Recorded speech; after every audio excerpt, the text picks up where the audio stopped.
The problem is that we have different pillars in our community. We have the churches, we have your place of education. This is the place that you go for wisdom. You know, what am I to do?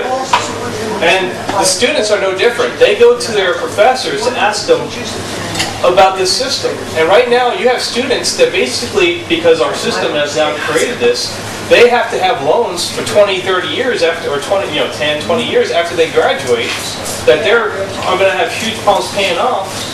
And the teachers, because they profited from that system, think that that's okay. And the teachers are going to have to wake up and realize what that system is doing to their own students before they talk about it and say, we're doing you a disservice. When you find the professors and the teachers saying that to their students, you can actually have a dialogue. But you're having students going up to their teachers and asking them how come they don't think they're going to find a job when they get out. This is Hampton University. And how come their education is so expensive. And they're building annexes, right? They're building stuff on campuses with that money instead of going to a classroom or education, and they're upping their tuition because of it. And these students are going, "What am I gaining from your new building?" You're entitling the teachers, the professors. Right. Can I suggest a 10 minutes break so he can eat his burger before it freezes? It's already cold, frozen. Okay, did anybody have any more questions, or did anybody want to come back in 10 minutes? You're going to have to come back. Let the poor man eat. You mentioned Department of Education. Have you identified any other organizations, departments, programs that you would like to get rid of? Main ones that you don't want to get rid of. Planned Parenthood, Department of Education, Department of Homeland Security. And now you're probably wondering why Department of Homeland Security? No, we're not. We know. Man, so many. Which one do you want to keep? Which one do I want to keep? Man, there's so many that there's so few. I just wanted, how much of the government spending would you like to see cut? He looks like a waiter. I'd like to balance the budget. So I would say, I think that everybody has to look at the situation and go, how can we do that? As a libertarian, I am surprisingly in a comfortable position. A lot of times I'm more pro-military engagement than some other libertarians might be. But two things happen. One, Iraq is pretty much sustained right now. And really, we can either prop them up till they become like Germany and Western Europe, where they depend on us for every military defense, or we can let them go and run their government on their own and seek the challenges that any new nation has to face and take those responsibilities and take pride in what they create. So, first of all, I think we have every justification that we need to get out of Iraq. Now, Karzai did us a favor in Afghanistan, because really, if he was a elected representative, I would say right now we should stay in Afghanistan to help him, because his people want to support him and we're there already. But the problem is that Karzai, if you followed his election, was completely corrupt, and his Pashtun tribes are sucking the wealth and sucking from the surrounding tribes and populations to profit from his family. It's not even all the Pashtuns. It's his segment of the Pashtun tribes. That's the culture of that particular part of the world. Right. And so he has done us a favor. We can now justify leaving Afghanistan. Now, this is where I do differ with some libertarians. If we do want to, because we kind of, if we feel that we do have an obligation, I would support finding a warlord out there that controls maybe a tribal area that could provide for two things. First, safety for our own people, and two, respect for their minority populations, like the Hazari in their areas and whatnot. They're being basically destroyed as a culture right now. If they could provide just at least a safe place, they don't even have to have democracy, but they can basically respect their people and provide a safe area for us. I would support sending people in to try to help them to develop their water sources, to help them try to take care of their crops and things like that, just to kind of help them establish something where they can provide for their people.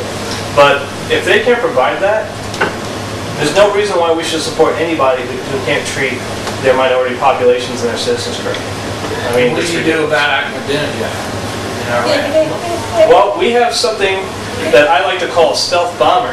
And we also have something that I like to call TACMs and a few other missiles that are very long range.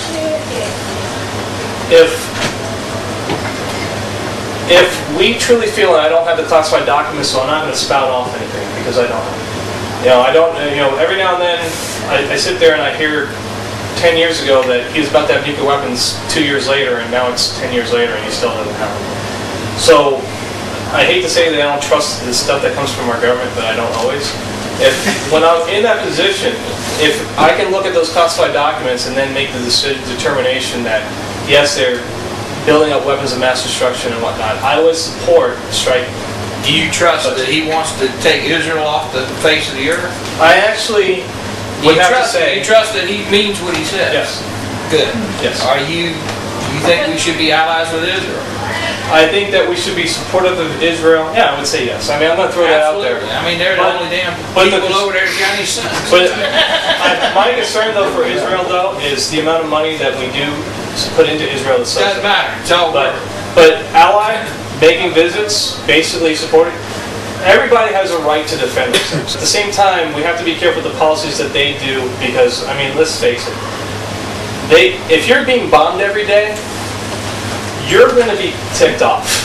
Yes. And Israel is bombed every day. So we have to keep that close line to be able to say an ally like Israel, man, that attack was unjustified, and yeah, you need to find who did that and take care of it. But we also need to find that line to say, look, I know you're ticked off, but, you know, dropping a huge bomb in an area or something like that in an area that you weren't quite sure about your intelligence is something I wanted to find. I agree, but this guy is like a neighbor that's saying, you know, I'm going to come burn your house down as soon as I get my flamethrower put together, and he's over there in his garage building his flamethrower, and you call the cops, and they say, well, we can't do anything until he actually does something. Are you going to wait for him to come with a flamethrower and burn your house down before you do something? Or are you going to go destroy his flamethrower and him with it? If you have the indication that somebody is about to use a weapon of mass destruction against, well, any weapon of mass destruction, we can lie about it, we can say it's not real, but this is the Pax Americana line. The reason why you don't have millions of people basically crossing each other's borders and basically shooting each other in the back of the head is because there is fear. We do have a lot of people crossing our borders, though. Yeah.